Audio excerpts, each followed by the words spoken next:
Looking for Madden 22 Ultimate Team coins? AOEAH.com is the cheapest and most reliable coins on the market. Click the link in the description and use coupon code SPORTS for 3% off your order. If you're looking for an easy defense to run in Madden 22 to get stops and force more turnovers, check this video out because I'm about to break down an absolute banger. Yo, what's up YouTube? It's Duke back here from Sportsgamerz.com, and in today's Madden 22 tip video, I'm going to break down a super easy defense to set up that's going to bring a lot of pressure. It's going to get you a lot of sacks, a lot of turnovers, and a lot of stops. So playing defense in Madden 22 is definitely really challenging. We all know that. But this is a tip that will work in any game mode, current or next gen, any system, and you don't need any specific abilities. It's very easy to do and it's very effective. I personally find this year that playing a lot of times high risk, high reward on defense gives me my best results because while I might give up a play here and there, at the end of the day, if I'm getting sacks and forcing turnovers and getting my opponent into difficult situations, I have a lot higher chance of getting the stop than not. So in this video, I'm in the Tampa Bay Bucks defensive playbook. Everybody always asks me what playbook I use in the video. Guys, make sure to watch the beginning of the video because that's where I always mention it. And we're looking at the dime 146. So dime 146, you can do some subs. You're going to want to potentially put your safeties in a linebacker if you have a lot of good backup safeties. But really what I want to do here is make sure that my slot corners, both sides, are fast. So if we go ahead and get into our depth chart, for the tight ends, we're going to see what we got to work with because these guys are going to be coming on a heavy blitz. So, we got, honestly, other than this guy right here who's 95 speed, we don't really have much. We're just going to leave it the way it is. It's not a big deal. But if you do play mutt, I mean, at this point in the year, you should pretty much have 98, 99 minimum, 98, but 99 really speed everywhere. The play we're going to look at is this DB Sting. Now, I just leave auto flip on with this play. Zone drops, I leave on default because it's going to be man coverage, right? So, this is going to be very, very effective against anybody in shotgun. You could run this against single back if they're mostly passing, but if someone's trying to run the ball every play, this is not the defense to use. This is a great defense against shotgun, whether they run or pass. But if someone's going to come out in like I form and try to run the ball, obviously this would not be your play call. So with all that said, before we get into the setup, we're going to move the ball back a little bit, give ourselves some space to work with. I want to remind you guys, if you enjoy my content, I do free Madden 22 tip videos. I do some gameplays and news. Make sure you subscribe to my YouTube channel. Drop us a like on the video. Comment, turn your notifications on. All that great stuff really does help me out a lot as a content creator. And if we could get to 300 likes on this video, we'll drop another banger for you guys. So what we're going to do with the setup is super simple. Press coverage. You just hit coverage audible. It's triangle or Y, then down on the left stick.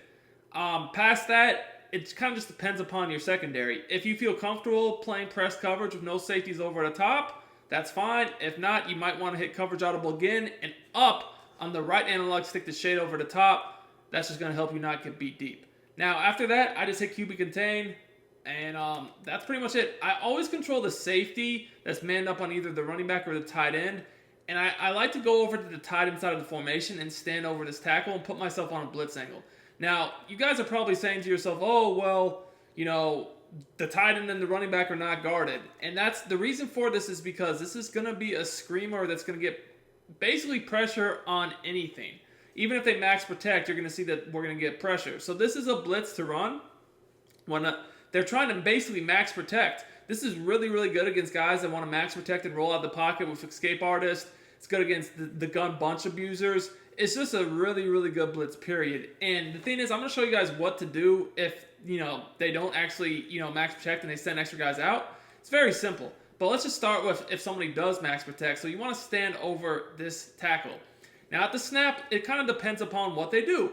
If you see that they do max protect, what you're going to want to do is you just want to touch up on that lineman one time, and then you drop back over the middle in case maybe they try to throw a quick slant, a quick post or crosser, that type of thing. Or if you're enjoying my YouTube content, I highly recommend you check out Sportsgamerz.com. This is where I post all my premium Madden 22 content. I have eBooks, offensive and defensive schemes, plus I do 4 to 6 premium tips every week in the Madden Vault. This content is available for both current and next gen, so no matter what system you play on, we got you guys covered. Our best offer yet is the Sportsgamerz Madden VIP membership. This gives you access to the entire site, every tip, every ebook, plus the meta reports for only $19.99. I'll post a link to it in the description and the comments. Make sure to check it out for the best tips and content available at the best price anywhere. Or if there's nothing over the middle, they try to throw a quick corner out, you could go jump that as well. But what you're seeing here is that basically, even with max protect, there's two guys coming free, and the running back has a choice. And we're in here for a quick sack. Now, obviously here, this crossing route got open. That would be my user responsibility. It's kind of hard for me in practice mode to play offense and defense, but in a game, as soon as I took a step and I saw that my guy was coming free, at this point I'm dropping back over the middle to guard that crossing route, because I don't really need to do anything past this point. It's just literally taking that step, slightly touching if even necessary to distract the lineman, and then we're dropping back over the middle. Again, it's hard in practice mode to do two things at one time, but in a game, that would be my responsibility, and I would take that away. So you're probably asking yourself, well, what if they send the running back or the tight end out on the route? And that's why you just have to have awareness when you're running this type of defense. So here, we'll pick a play with the tight end going out on a route, and you just kind of have to know the popular things people do in formation. So in gun bunch, obviously, I pretty much know, okay, if the tight end is going out on a route, most likely he's probably hitting on a, maybe a seam wheel, a corner, or a flat, right? So those are the types of things I look for. So basically, I just look at if either the running back or tight end go out on a route at the snap, and if they do, then I guard it. Now, again, here, you could pass commit. That's another thing you could do. You don't have to do that, but you could. So anyways, here I see the tight end go out on flat, and I just jump him. Because, if they don't max protect, I don't even have to distract the O-line at all. If I see either of the running back or the tight end go out on a route, I don't have to distract the O-line. I can literally just go guard whoever I need to. You guys can see, they're sacked before anyone can even make a break, really. Anything they're throwing here is basically going to be a pick six. So that's very, very simple. Now, you might be wondering about, well, what if the running back goes out on a route? Okay, well, in a situation like that, say the running back goes on a route. Again, we just have to have awareness here. We have to have common sense and know, okay, based upon what we're seeing, what is our responsibility after the snap? So if I see that, I'm just peeling off to take the running back. And, chances are, if they throw that late, that's a pick. Now, the thing about this blitz is obviously we're not just going to play straight man coverage no matter what, right? Depending upon what they're doing, we might start to have to adjust. So a great example of that will be, okay, someone that is not blocking anybody at all and just sending everybody out on routes. So that is sometimes the strategy people will use against heavy blitzers, is even not really try to block the blitz, but just send everybody out and basically hope that they can dodge you before the blitz gets there. And that's a pretty risky strategy, and it's something that we can definitely take advantage of. So say they did something like this to where they just sent everybody out on routes. So in a situation like this, if I'm expecting this, what I actually like to do is, depending upon the formation, which a lot of people run bunch formations, right, is on the bunch side of a formation or trip side of the formation, basically the side of all the receivers, I'm turning it into a cover 2 on this side of the formation, and then I leave the single receiver manned up. So what I've done here is I basically made it so that really all I have to worry about is something quick over the middle, or if I see the running back go on a flat to the left, one of those two things. So in a situation like this, if I see the running back go out, I'm just bam, I'm running over there. Now, you can't have to, to run this type of defense, you have to be aware, right? Because you basically have a lot of user responsibility. But the thing here is, you guys can see, I'm undercutting this. So if they throw this late at all, it's a pick. Now, if they throw it right away, they could probably get there. I'm not going to lie. But the thing is this is the type of defense to where, okay, maybe they guess right and get a completion once or twice. But then the next play, they could throw you a pick six or get sacked for a 10-yard loss, and, it's a turnover on downs, right? So these double wheel seams to the tight end and the running back can be very annoying.